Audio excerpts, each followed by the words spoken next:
10 अप्रैल की दोपहर को उत्तर प्रदेश के बुलंदशहर की कोतवाली पुलिस को टेलीफोन से सूचना मिली कि महिला सिपाही रूपा तोमर ने फांसी लगाकर आत्महत्या कर ली है। रूपा कोतवाली में ही तैनात थी और शहर के कृष्णा नगर मोहल्ले में सुनील सिंह के यहां किराए पर रहती थी। सूचना पाकर थाना प्रभारी जितेंद्र कालरा पुलिस टीम के साथ मौके पर पहुंच गए। रूपा का शव दुपट्टे के सहारे छत के कुंडे से लटका हुआ था। जिस छोटे से कमरे में रूपा रहती थी, उसका हर सामान बड़े सलीके से रखा हुआ था। पुलिस ने घटनास्थल की जांच की तो वहां 2-3 लाइन का एक सुसाइड नोट मिला। उसमें बड़े ही संतुलित शब्दों में लिखा था, मैं अपनी मर्जी से जान दे रही हूं। अपनी मौत की मैं खुद ही जिम्मेदार हूं। इस मामले में किसी से पूछताछ न की जाए। थाना प्रभारी ने इस मामले की सूचना पुलिस के वरिष्ठ अधिकारियों को दे दी।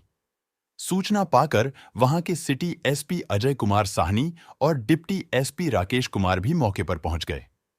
कुंडे पर लटके शव और मौके पर मिले सुसाइड नोट से यह मामला आत्महत्या का ही लग रहा था। रूपा का मोबाइल भी वहीं रखा हुआ था। मोबाइल में कुछ मिस कॉल थीं, जो रात से लेकर सुबह तक आई थीं। इससे अंदाजा लगाया गया कि उसने रात में ही किसी वक्त अपनी जान ले ली होगी। पुलिस ने रूपा का रिकॉर्ड देखा तो पता चला कि वह मूल रूप से जिला बागपत के हिलवाड़ी गांव निवासी मांगेराम तोमर की बेटी थी। पुलिस ने उसके घर वालों को सूचना भिजवा दी। रूपा ने 24 घंटे की छुट्टी ले रखी थी। घटना के समय वह छुट्टी पर ही थी। सवाल यह था कि आत्महत्या करने के लिए क्या उसने सोच समझकर छुट्टी लिया था? रूपा के अचानक इस तरह आत्महत्या कर लेने से उसके साथी पुलिसकर्मी हैरान थे, क्योंकि रूपा हंसमुख स्वभाव और मिलनसार युवती थी। उसने ऐसा कभी कुछ जाहिर भी नहीं किया था जिससे लगता कि वह परेशान है। उसकी जिंदगी में कोई परेशानी है, इस बात का उसने किसी को संकेत भी नहीं दिया था। रूपा ने अपने साथियों को बताया था कि 1 महीने बाद उसका विवाह होने वाला है।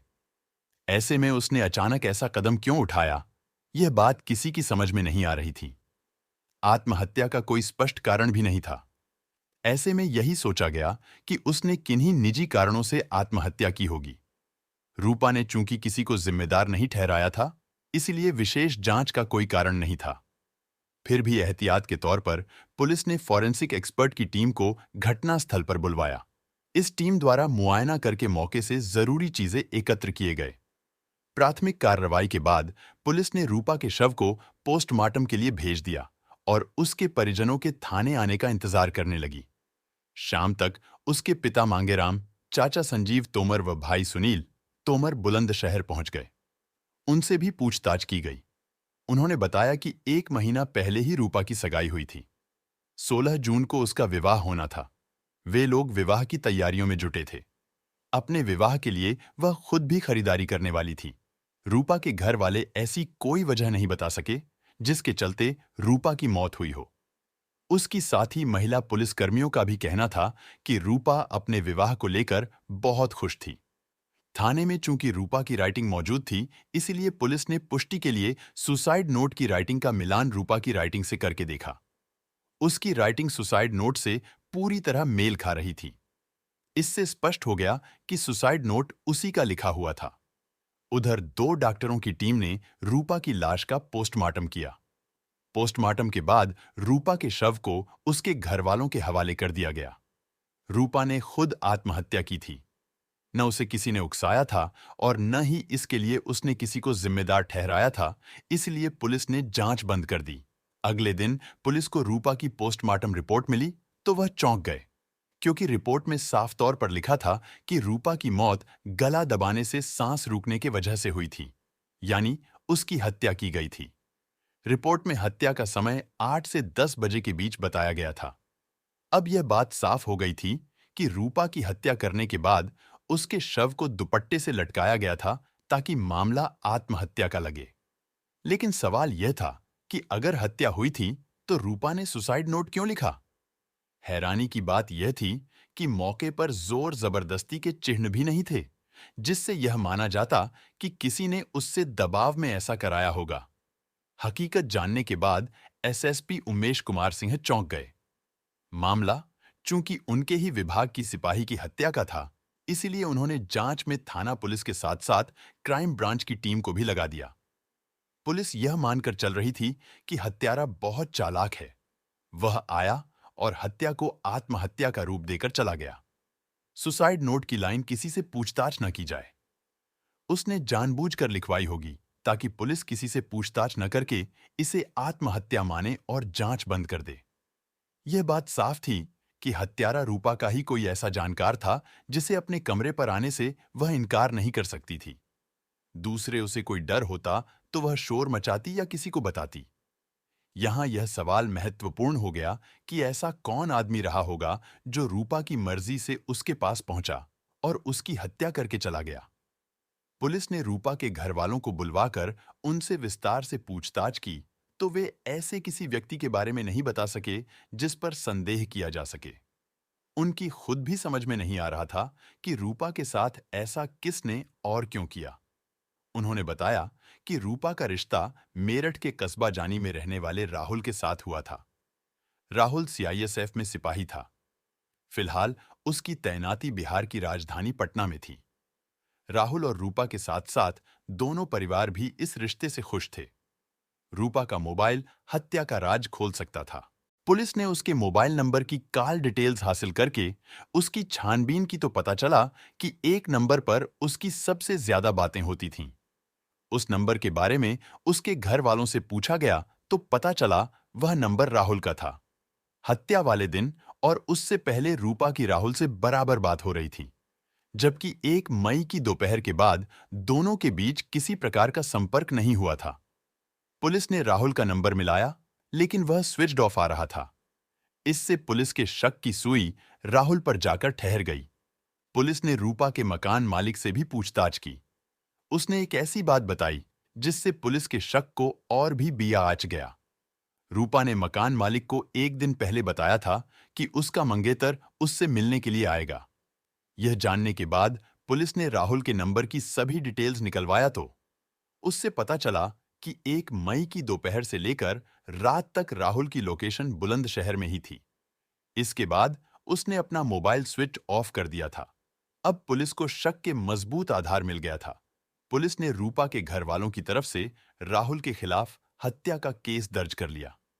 इसके बाद पुलिस उसकी तलाश में जुट गई। एक पुलिस टीम राहुल की तलाश में पटना रवाना कर दी गई। 14 मई को पुलिस राहुल को हिरासत में लेकर बुलंदशहर लौट आई। पुलिस की इस तरह की कार्रवाई से वह हक्का बक्का था। पुलिस ने उससे सीधा सवाल किया, तुमने रूपा की हत्या क्यों की? राहुल ने बताया, भला मैं उसकी हत्या क्यों करूंगा सर, वह मेरी मंगेतर थी। हम दोनों तो अपनी शादी से खूब खुश थे। राहुल ने संक्षिप्त शब्दों में सीधा जवाब दिया। पुलिस ने जब पूछा कि तुम्हारा मोबाइल क्यों बंद था, पूछने पर राहुल ने बताया, मेरा मोबाइल खराब हो गया था। मुझे आपसे ही पता चला है कि रूपा की हत्या हो गई है। सगाई के बाद हम लोग एक बार मिले थे। वैसे मोबाइल पर हम बराबर बातें करते रहते थे। राहुल के जवाबों से पुलिस समझ गई कि वह हद से ज्यादा चालाक भी है और झूठ बोलने में माहिर भी। लेकिन जब पुलिस ने उसके साथ सख्ती से पूछताछ की तो वह टूट गया। पहले वह खामोश होकर सभी को ताकता रहा, फिर उसने कबूल कर लिया कि रूपा की हत्या उसने ही की है। परंतु उसने रूपा की हत्या की जो वजह बताई, उसे सुनकर पुलिस वालों को खून खोल गया, क्योंकि राहुल ने रूपा की हत्या की। जो वजह बताई वह एक युवा लड़की के विश्वास व भावनाओं के साथ खिलवाड़ के बाद बेरहमी से हुए कत्ल की कहानी है। लेकिन इस हत्याकांड में एक और व्यक्ति है जो रूपा तोमर की हत्या का मुख्य कारण बना। दरअसल किसान परिवार में जन्मी रूपा होनहार एल.ए. डिड्ढा की थी। उसकी बचपन से ही ख्वाहिश थी कि वह बड़ी होकर पुलिस विभाग में नौकरी करे, क्योंकि रूपा का मां बाप आर्थिक रूप से ज्यादा सक्षम नहीं था। इसीलिए रूपा चाहती थी कि बड़ी होकर परिवार के लिए कुछ करे। इसके बाद कॉलेज के दिनों में ही रूपा की मुलाकात विशेष कुमार से हुई। विशेष कुमार जिला मेरठ के खेखड़ा थाना क्षेत्र के गांव का रहने वाला था। रूपा सुंदर व हंसमुख स्वभाव की थी। विशेष उसे पसंद करता था। वह पढ़ने में भी मेहनती था। विचार मिले तो दोनों के बीच दोस्ती हो गई। विशेष की पारिवारिक हालत काफी खराब थी। वह किसी भी तरह अपनी पढ़ाई पूरी करके नौकरी करना चाहता था रूपा उन युवतियों में से थी जो दूसरों की पीड़ा को अपनी समझते हैं। एक दिन विशेष को परेशान देख रूपा ने उससे पूछा तो उसने बताया कि वह फीस का इंतजाम नहीं कर पा रहा है। हो सकता है फीस न भर पाने के कारण उसे पढ़ाई छोड़नी पड़े। रूपा उसकी बात सुनकर गंभीर हो गई। उसने विशेष को समझाकर आश्वासन दिया कि वह उसकी मदद करेगी। उसने किसी तरह इंतजाम करके विशेष को फीस के रुपए दे दिए। इससे वह बहुत खुश हुआ। बीए करने के दौरान ही 2011 में उत्तर प्रदेश पुलिस में सिपाही के पद के लिए वैकेंसी निकली तो रूपा और विशेष ने तय किया कि वह इसके लिए प्रयास करेंगे। दोनों ने एक साथ पंजीकरण फॉर्म भरा। चयन के लिए प्रतियोगी टेस्ट हुए तो रूपा का चयन हो गया, जबकि विशेष रह गया था। इससे रूपा को तो दुख पहुंचा ही, विशेष भी मन मार कर रह गया। रूपा का परिवार बेटी के पुलिस में जाने से खुश था।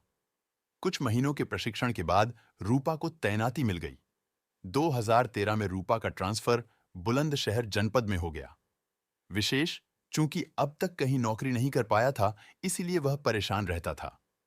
वक्त वक्त पर रूपा उसकी आर्थिक मदद करती रहती थी। दोनों की इच्छा विवाह करने की थी, लेकिन रूपा का परिवार उसके परिवार की माली हालत की वजह से इसके लिए तैयार नहीं हुआ। विशेष ने सोचा था कि उसे कमाऊ पत्नी मिलेगी तो उसके आर्थिक संकट दूर हो जाएंगे। रिश्ता नहीं होने से वह बहुत निराश हो गया। उसके दिल में प्रतिशोध की चिंगारी भड़कने लगी। उसने मन ही मन फैसला कर लिया कि वह रूपा को किसी और की भी नहीं होने देगा।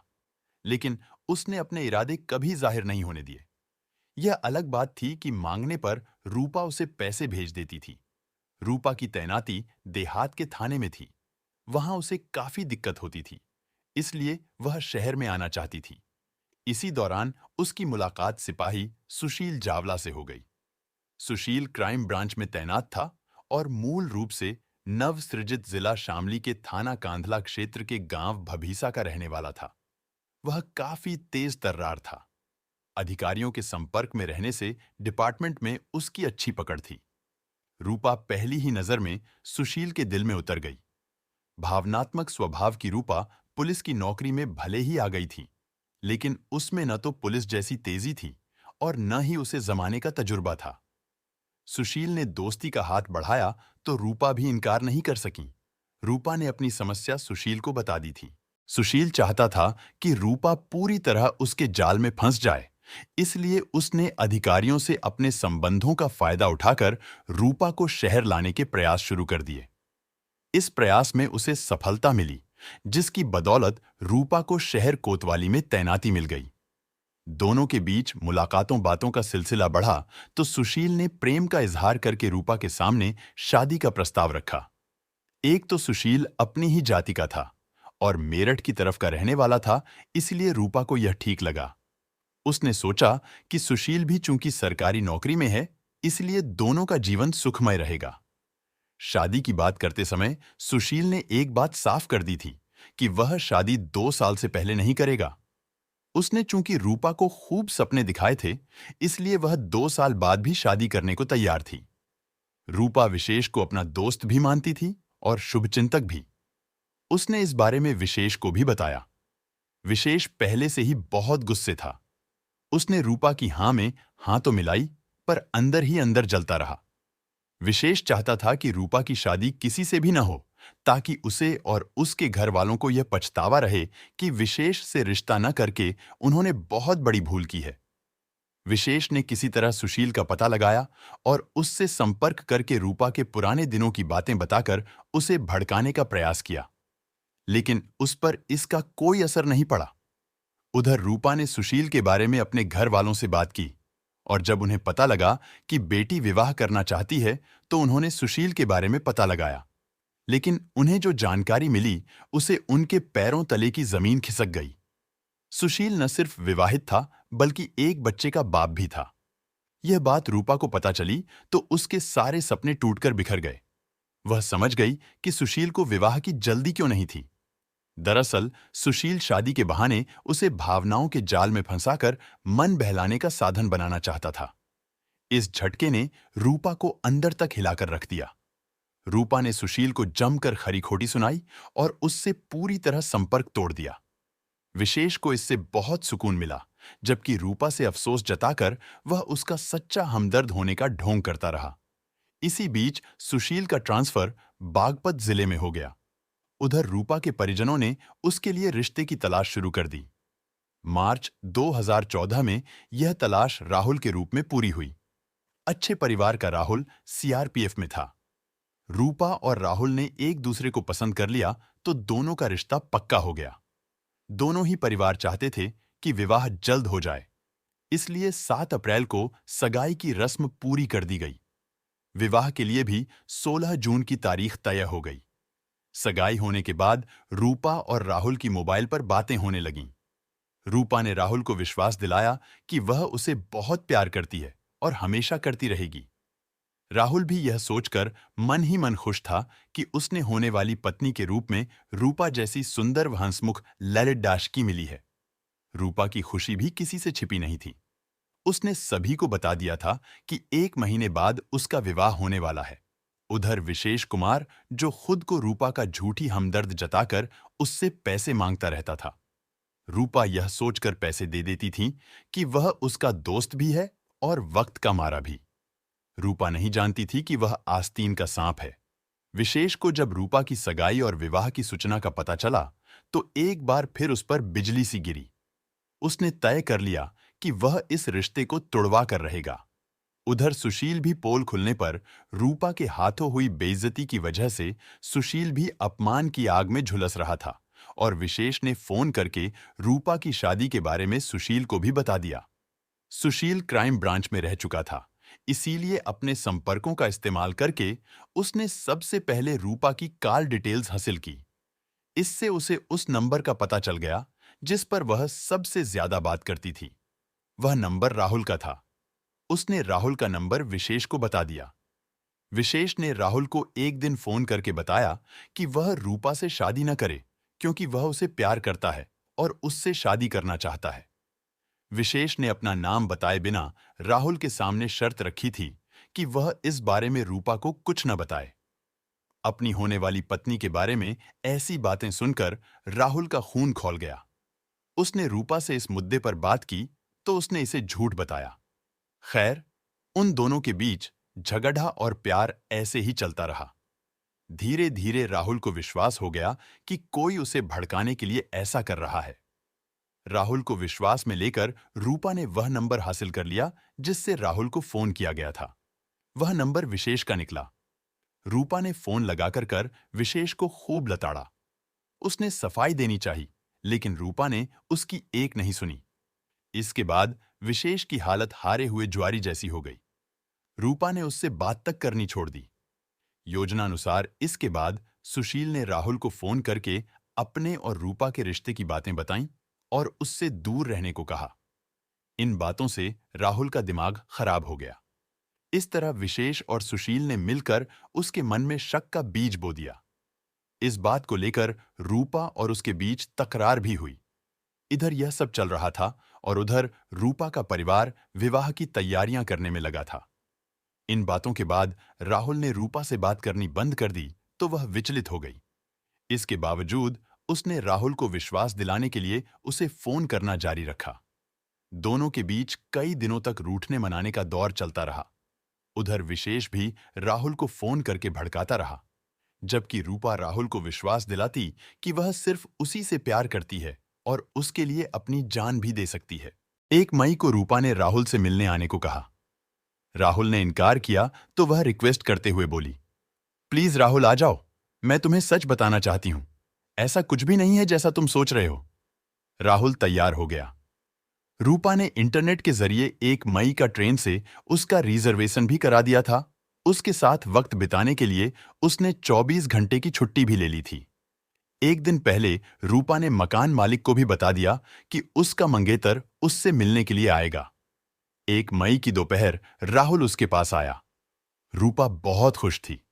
रूपा ने खाना बनाया और दोनों ने साथ मिलकर खाना खाया। रूपा ने उसे बताया कि किस तरह लोगों ने उसका फायदा उठाने की कोशिश की। चूंकि वे लोग अपने इरादों में नाकामयाब रहे, इसीलिए उसे भड़का रहे हैं।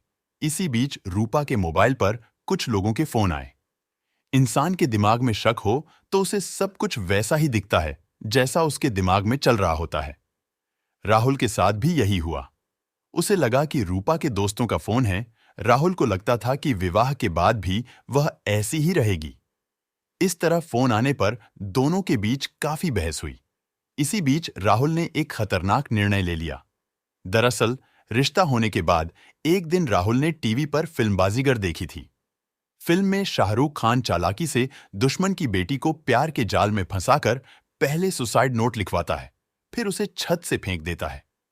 राहुल के पास जब रूपा के बारे में कई दोस्तों के फोन आने शुरू हुए थे, तो उसने सोच लिया था कि अगर उसे रूपा पर विश्वास नहीं हुआ तो वह भी उसे इसी तरह मार डालेगा। उस दिन जब रूपा के मोबाइल पर एक दो फोन आए तो राहुल ने मन ही मन ऐसा ही करने की योजना बना ली। इसके लिए सबसे पहले उसने प्यार जताकर रूपा को झांसे में लिया। रूपा भावात्मक व आत्मिक रूप से उसे अपना मान चुकी थी और हर हाल में उसकी होना चाहती थी।